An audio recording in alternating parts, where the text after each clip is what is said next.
I got to play through a surprise Clair Obscur Expedition 33 demo early for this preview. It lasted roughly 3 hours as I explored what seemed to be the first 2 areas of the title. The PC build we were sent was stuck running at 1080p, so this video is going to look a little fuzzy because there's also no anti-aliasing, but still, the game was pretty gorgeous. This French RPG wowed me with its turn-based combat, though I was reminded a few times that it is a smaller team in comparison to the industry's big hitters. But hey, let's get into it in this short little preview of Clair Obscur Expedition 33.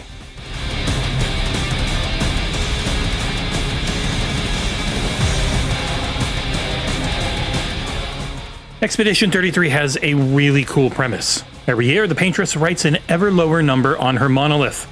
Every person of that age vanishes into dust, as their friends and loved ones look on helpless. You are the latest expedition, full of 32-year-olds, as 33 was that latest number to be painted. This fantastical version of Earth sees chroma as a magic that I guess is inside people. They can use it to summon weaponry, and it seems to be the norm. Through our demo, which began in Act 1, it skipped the prologue and gave us a short previously on story in its place. Your expedition is decimated after landing on the beach, where an old man, voiced by Andy Serkis, just murks everyone, including cutting off a guy's head out of nowhere. And an old man in a world where everyone of a certain age perishes is an intriguing plotline.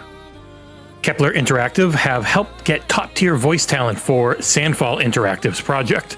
The stellar voice cast includes Charlie Cox as Gustave, Jennifer English as Mael, Kirsty Ryder as Lune, Shayla Nix as Sael, Andy Serkis as Renoir, and Ben Starr as Verso.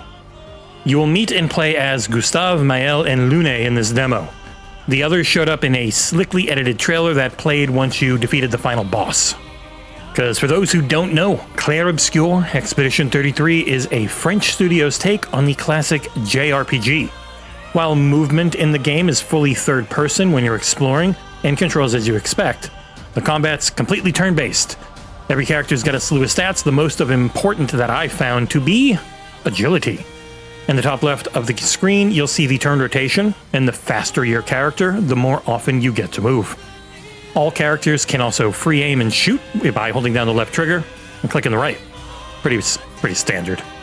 You can cast abilities or use items, all of which, the shooting and the ability casting, use action points. You have a certain amount of AP available at the start of a turn, and items, passive buffs called Pictos, and gear can alter how that AP is spent or gained. Even in this short demo, the system is far deeper than I thought when I first looked at the game, but I actually hadn't really played many JRPGs in a long time. It is pretty reminiscent of older Final Fantasy titles, and I think it's going to offer up a good amount of build variety. My favorite part of the combat is how active it is, despite being turn-based, because every time you use an ability, there will be a quick A-button series of QTEs, or quick time events. When enemies attack, you can choose to either try and dodge or parry them, with certain moves requiring you also to press A and jump instead. Dodging's pretty easy and avoids all damage. Parrying is difficult, but successfully parrying all moves in an opponent's turn leads to a super powerful counterattack. These systems helped keep the engagement up, though the enemy type and their moveset variety were pretty low as a result, because every enemy's got different timing on their multiple attacks, so I'm imagining to ease learning this, the game throws the same enemies at you using the same moves often. It is kind of standard for the genre, though for those who normally don't play JRPGs and give this one a go, say on Game Pass, you might be surprised. And the demo build of this game was limited to 1080p resolution with no anti-aliasing. It turns what is a stunning game in the 4K footage we've seen into one that maybe looked like an amazing remaster of an older one occasionally. The animations were solid while running around and platforming. Characters, enemy models, and the environments are really weird and just wonderful to behold. But I think the biggest star of the game for me, outside of what was a very interesting story so far and pretty good voice acting, was the music.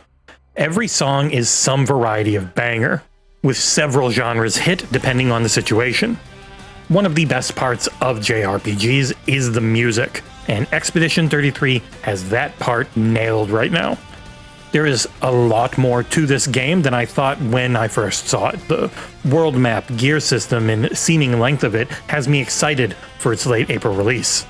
And to quickly wrap things up, because this is a demo that, while PR didn't say anything to us directly, I'm guessing it's something you should get to play soon. I don't know for sure. It might be out right away, might be later. We're allowed to stream all of it, so I'm guessing it's sooner than later. Hopefully it's a little better on consoles than it is on PC if it comes out there, but what I played so far is really damn good.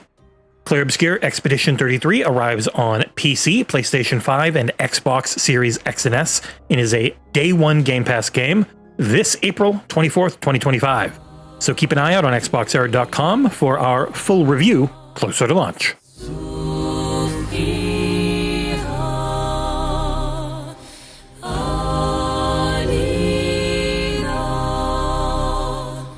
Love.